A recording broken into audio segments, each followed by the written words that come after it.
The story of creation begins with Guval, the maker of all things.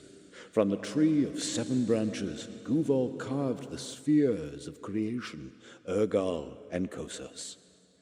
Ergal is the city of light and joy that lies beyond the Vaheomo, the sea of stars where Angadi keeps watch. These are the white spires of heaven, beyond the fires that vanquish night and winter. Kosas is the world, and here we have lived since the firstborn. The sea and the mountains, the fish and the birds, and all people of all kingdoms belong to Kosas. In Kosas we live, and in Kosas we shall die.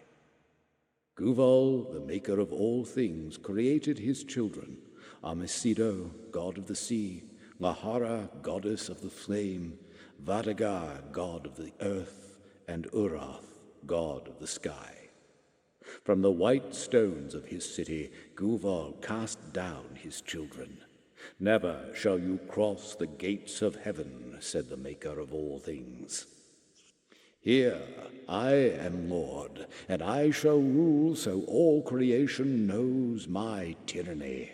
Kosas shall be your kingdom and your prison.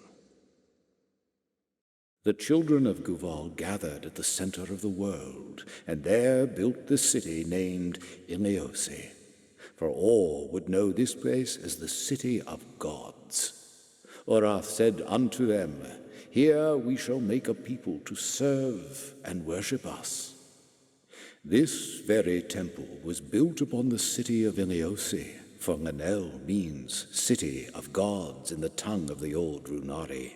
In the forge of the gods, the children of Guval created the 4 tribes of the world, the Kosani of Vadagar, the winged Sudani of Urath, the Munari of Amesido, and Lahara's infernal Odoni. We are the descendants of the Sudani, though we lost our wings in the Arenegeth. Stone by stone, the children of Guval built the tower of Ina to reach beyond the Vaheomo, where Angadi keeps watch. Up the winding stair they marched to Ergal, the shining city of light and joy. The walls of heaven fell. From the white spires of Ergal, Urath banished his father, the maker of all things. Cursing his children, Guval set the celestial sphere in motion. As the seasons turned, death came to Kosas, and the children of the 4 gods grew old and died.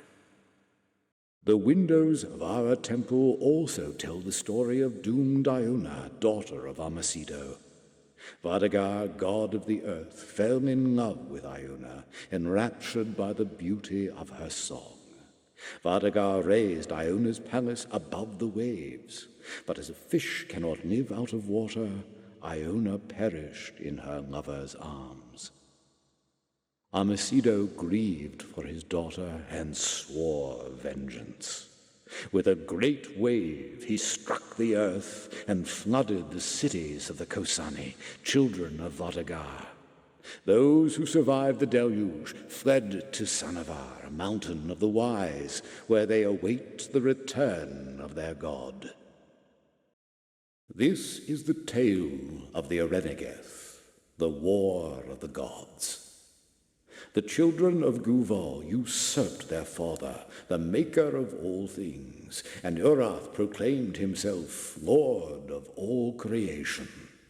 But Urath's sister, Lahara, envied her brother's power and sought the throne of heaven for herself.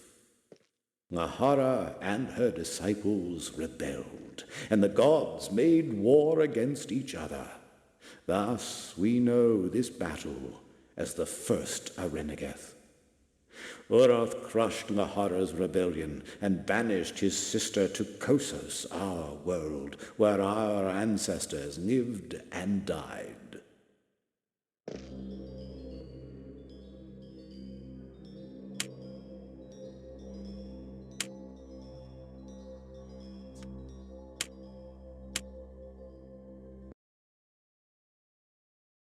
Among the people of Kossos, Nahara brought chaos and discord. The skies, seas, and plains roiled with war and bloodshed. By Nahara's hand, the children of creation turned against each other. Urath heard the lament from Kossos, and he came down from the heavens. For 100 years the second Arenegeth raged, until Nahara surrendered. Urath exiled his sister to a prison deep below the earth, a world of fire we would come to know as the kingdom of the dead. Among the people of Kossos, Nahara brought chaos and discord. The skies, seas, and plains roiled with war and bloodshed. By Nahara's hand, the children of creation turned against each other. Urath heard the lament from Kossos, and he came down from the heavens.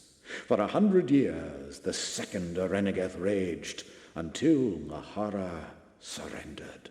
Urath exiled his sister to a prison deep below the earth, a world of fire we would come to know as the kingdom of the dead. But Nahara would not concede defeat. She sent forth her minions to steal the souls of the dead and hoard them in the halls of her prison. Thus, deep below the world upon which we stand, our souls shall be doomed to endure all eternity. With a vengeful fury, Urath swooped down from his throne and struck the earth with his sword. The very stones that hold our world together split apart. This is how one kingdom became many. Medivh, Orenia, and the islands beyond the far horizon. And so began the third Arenegeth, the final battle of the gods. Defeated once again, Nahara begged for mercy, and Urath relented. But then, as she embraced her brother, Nahara plunged a dagger in his back. Her minions fell upon him and tore the flesh from his bones. As Urath died, the winged Sudani fell from the sky, their god destroyed.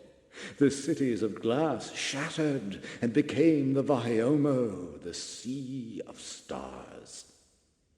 This is how our people lost their wings at the dawning of the chaos of 10,000 years.